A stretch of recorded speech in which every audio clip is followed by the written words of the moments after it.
Hare Krishna, Namaste. Chapter 6, entitled as Dhyana Yoga, Sloka 13 and 14. Samaṁ kāya-śiro-grīvaṁ dhārayann acalaṁ sthiraḥ samprekṣya nāsikāgraṁ svaṁ diśaś cānavalokayan praśāntātmā vigata-bhīr brahmacāri-vrate sthitaḥ saṁyamya mac-citto yukta āsīta mat-paraḥ. In the last session, we focused on saṁyamya, meaning having the mind completely subdued, holding it steadily focused on the Atma. We also saw pancha-klesha, avidya, the ignorance, which has two reasons, ahankara and mamakara, that is considering oneself to be the body, and also considering oneself to be independent, which raise to various papa and punya. Then the next branch of asmita. This is the false ego, wanting to be better than others, respect, position, name, fame, followers, wanting to have control of people. These are called asmita. Raga, which is attachment, wanting to keep things to oneself, doesn't want to give away, or wanting of things that we don't have, or wanting of things that we have but we want more. These are all signs of raga. Dvesha, which is opposite of raga, rejection or hatred of things that we don't like, we don't want. We also saw the last one in the pancha-klesha, abhinivesha, which is fear that caused because of the avidya, which is the root of all these different branches of the tree. Fear of pretty much everything that we come in contact. People, matter, events, or when there's going to be a change of lifestyle. So all these things creates fear. Fear, an emotion that caused by the thinking of possibility of losing something which is desirable or that which we are attached to. That emotion is called fear. Or an emotion that could cause by possibility of gaining something which is undesirable. That emotion is also called fear. Then we saw various types of fear that mentioned by a saint Bhartrihari in his work called Vairagya Satakam. From that we can analyze which one is affecting us, which one is creating us fear out of those lists. There could be one, or there could be more than one, or it could be everything that we saw. Bhartrihari concludes that one can only be free if one becomes detached, vairagyam, renounced. Otherwise the fear will continue. Now here is where the challenge comes.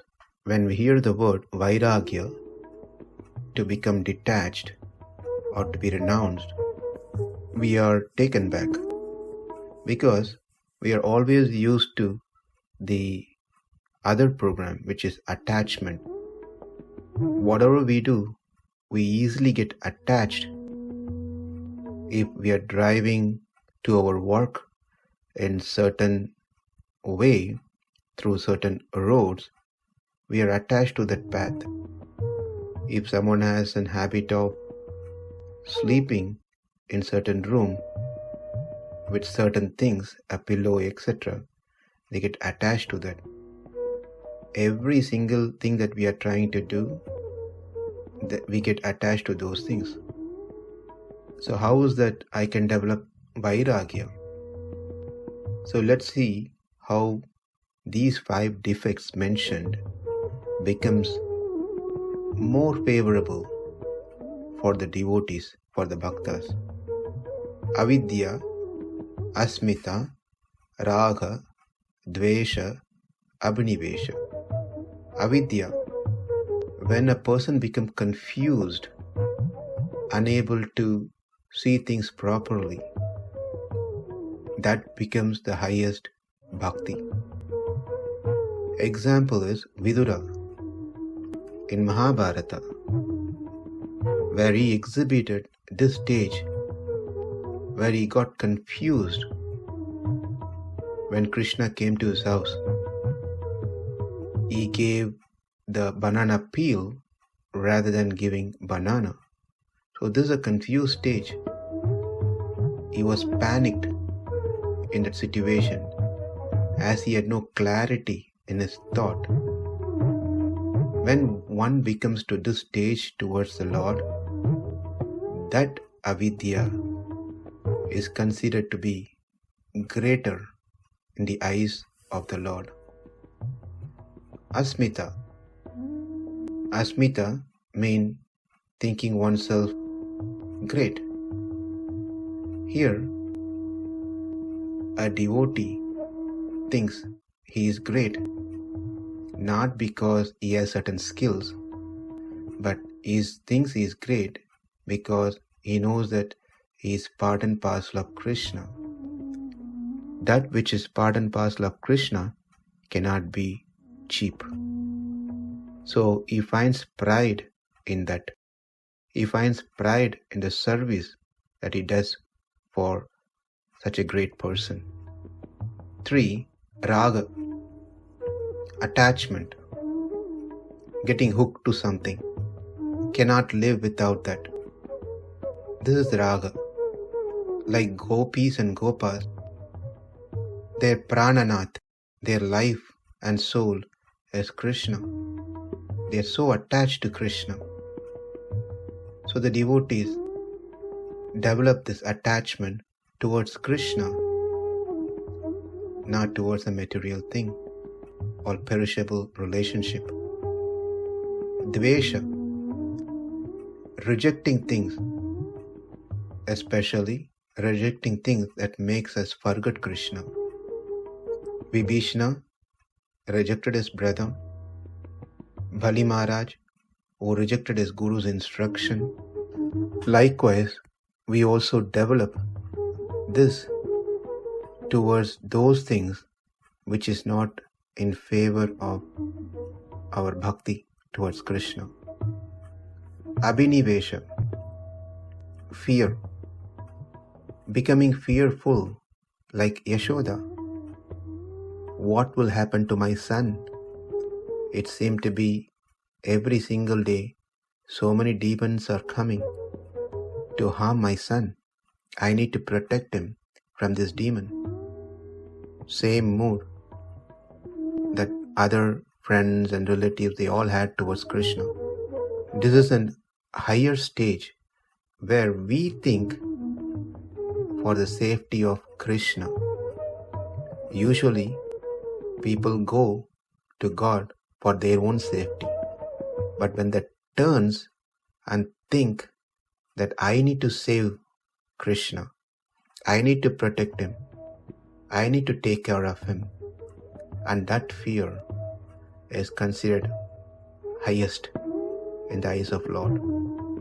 Also becoming fearful of the external energy of the Lord called Maya, becoming fearful of our senses which are always waiting to drive us away from Krishna. So the devotees are always fearful on these things. When you go to Balaji temple next time, please observe the position of Lord's right hand. He has kept his palm in a pose indicating like a traffic police. The traffic police usually stands in the center of the 4 roads and makes signs. One of the sign he does is stop sign. So we can see the Lord also shows a stop sign, which is called Abhaya Mudra. Bhaya means fear. Abhaya means becoming fearless. Here the Lord says the same thing to those who come to Him, those who think of Him, those who chant His names, those who discuss His glories, saying stop. Here stop meaning not that stop thinking, stop coming to me, stop chanting. That's not the stop He is putting here. But stop worrying, stop fearing, stop lamenting, stop these things. For one who has surrendered to the Lord, they should not be fearful of any situation in their life. One should not be fearful of any past deeds, karmas that one has accumulated. And this is what the stop sign means, Abhaya Mudra. Be fearless. And this is also confirmed by Lord Sri Rama in Valmiki Ramayana. Sakrit eva prapannaya tavasmi iti che yachate abhayam sarva bhutebhyo tadami etat vratam mama. Here the Lord says, for one who has taken refuge in me meaning the Lord, even once telling the Lord that I am yours, then the Lord gives assurance of all safety against all types of fear one might have. The Lord has taken this as His vow or pledge to those people who surrender to Him. We have to have a complete faith that the Lord who created me, gave me this body, gave me whatever I need, is also there to take care of my Atma, me. He will protect me. And from our side, what we have to learn or cultivate is that the Lord will protect us in the way that He wanted to protect us, as He knows what is best for me than myself. Same thing is very nicely confirmed in Srila Prabhupada's purport on the Sloka, that one cannot be fearless unless one is fully in Krishna consciousness. A conditioned soul is fearful due to his pervaded memory, his forgetfulness of his eternal relationship with Krishna. Here, Prabhupada also quotes a verse from Bhagavatam, says, Bhayam dvitiya bhiniveshatah syad ishad apetasya viparyayosmitihi. That is, fear arises when we forget Krishna. Fear runs away when we remember Krishna. So the secret to conquer fear is to always remember Krishna and never forget Krishna. And that is what is explained in the last part of this sloka, mac-citto mat-paraḥ. Namaste, Hare Krishna.